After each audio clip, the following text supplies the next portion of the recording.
ایک موقع پر وقت کا اتنا بڑا انسان حاتم طائی، جس نے اپنی شہرت کا ڈنکا دنیا میں بجایا تھا،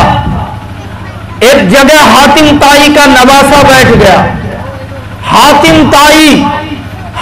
طائی کا نواسہ بغل میں بیٹھا ہے، دوسری طرف آ کر کے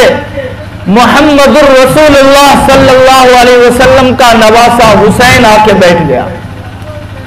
صلی اللہ علیہ وسلم پڑھیے، نبی پہ درود پڑھیے۔ یہ کائنات کا اس سے بڑا نواسہ اور کیا ہو سکتا ہے؟ محمد الرسول اللہ کا نواسہ آ کر کے بیٹھ گیا بغل میں۔ حاتم طائی کے نواسے نے اپنے نانا جان کی سخاوت کا قصہ چھیڑا۔ حاتم طائی بڑا مشہور آدمی تھا، بڑا سخی تھا، معلوم ہے پوری دنیا میں چرچا مچا دیا اپنی سخاوت کا۔ تو حاتم طائی کا نواسہ اپنے نانا کی سخاوت کے قصہ چھیڑا۔ ہمارے نانا ایسے تھے، ہمارے نانا ایسے تھے، رعایا کے لیے، جنتا کے لیے، عوام اور پبلک کے لیے ہمارے نانا جان نے 8 دروازے بنوائے تھے اور جنتا سے کہا تھا، لوگوں اگر تمہیں ضرورت پڑی میں سخی ہوں، اگر تمہیں ضرورت پڑی میں نے اپنی سخاوت پہ کبھی آنچ آنے نہیں دینا ہے، اگر تمہیں ضرورت پڑی کچھ لینے کی تم اس دروازے سے آ جانا، اگر یہ دروازہ بند رہا تم دوسرے دروازے سے آ جانا، اگر دوسرا بھی اگر بند رہا تم تیسرے دروازے سے آ جانا۔ گویا کہ حاتم طائی کے نواسے نے اپنے نانا کے حاتم طائی کے سخاوت کے قصے چھیڑے کہ میرے نانا نے عوام اور رعایا کے لیے 8 دروازے بنوائے تھے اور کہا تھا عوام سے کہ تمہیں جب ضرورت پڑے تم ہمارے فلاں دروازے سے آ جانا، اس دروازے سے آ جانا، اس دروازے سے آ جانا، اور بڑی سخاوت کے چرچا وہاں ہونے لگے۔ اس چرچا کے دوران رسول پاک صلی اللہ علیہ وسلم کا نواسہ حسین بھی بیٹھا تھا۔ جب اس کے نواسے نے خاموشی اختیار کی، حسین بول پڑا۔ کون بول پڑا؟ حسین بول پڑا،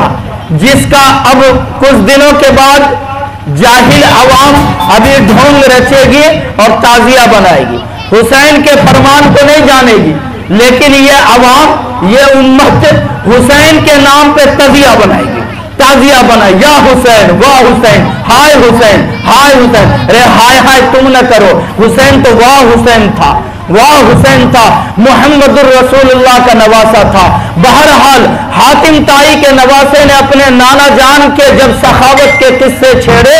حسین بول پڑا اور کہنے لگا، ارے بھائی تمہارے نانا جان نے جنتا کو لینے کے لیے، عوام کو لینے کے لیے، رعایا کو لینے کے لیے 8 دروازے بنوائے تھے، ہمارے نانا نے جنتا کو لینے کے لیے، عوام کو حاصل کرنے کے لیے صرف ایک دروازہ بتلایا تھا، تمہارے نانا نے 8 دروازے بنائے تھے اور گویا یہ بتلا دیے تھے کہ لوگوں کبھی یہ دروازہ بند ہو سکتا ہے، اگر ہو گیا تو اس دروازے سے آنا، لوگوں کبھی اس دروازے پر بھی کنڈی لگ سکتی ہے، اگر کنڈی لگ گئی تو فلاں دروازے سے آنا۔ لوگوں کو یہ سمجھا دیا تیرے نانا نے، گویا کہ لوگوں اگر یہ تیسرا دروازہ بند ہو گیا تم چوتھے دروازے سے آ جانا،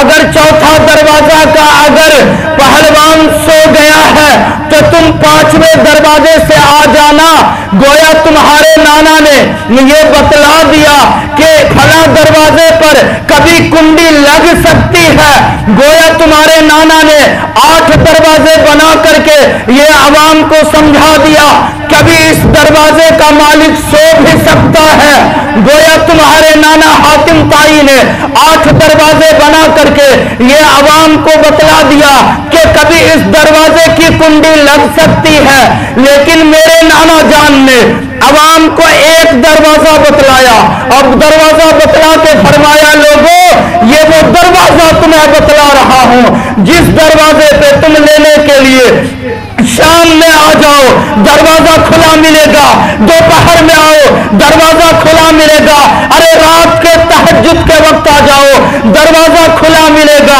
تنہائی میں آ جاؤ دروازہ کھلا ملے گا، عوام جنتا کے بیچ میں آ جاؤ دروازہ کھلا ملے گا، چڑھتے سورج کے سامنے آ جاؤ دروازہ کھلا ملے گا، سورج غروب ہونے کے بعد آ جاؤ دروازہ کھلا ملے گا، رات میں آ جاؤ دروازہ کھلا ملے گا، دن میں آ جا دروازہ کھلا ملے گا، خوشی میں آ جا دروازہ کھلا ملے گا، غم کی حالت میں آ جا دروازہ کھلا ملے گا۔ میرے نانا جان محمد نے وہ دروازہ بتلایا ہے امت کو، جو دروازہ کبھی بھی کسی وقت بھی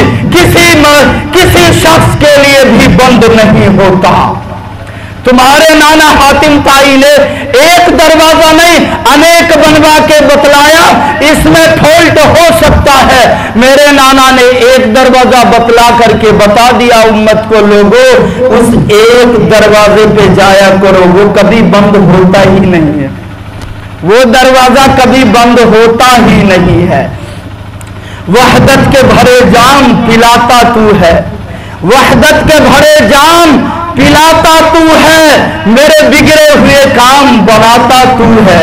وحدت کے بھرے جام پلاتا تو ہے، میرے بگڑے ہوئے کام بناتا تو ہے، اندھیروں کو سویروں میں سلاتا تو ہے،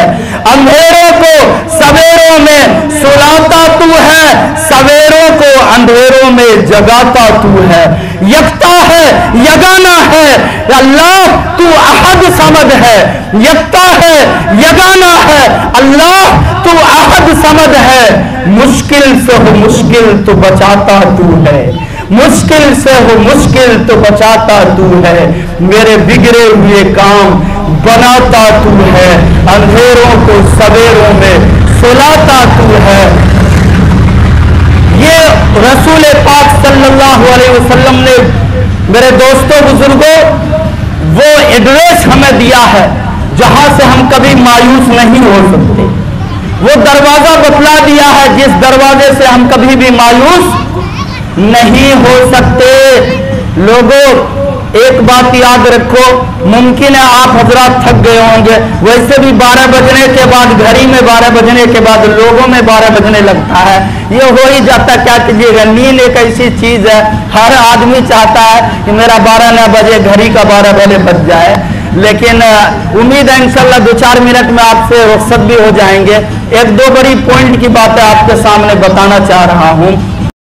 میں غلام مصطفیٰ ہوں، میری شان ہے غلامی، میرے دل میں ان کا گھر ہے جنہیں خلد دی سلامی۔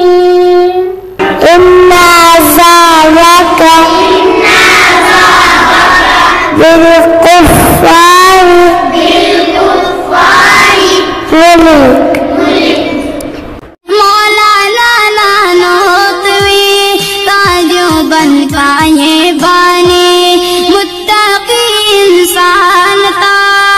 نہیں ہے اس کا ثانی،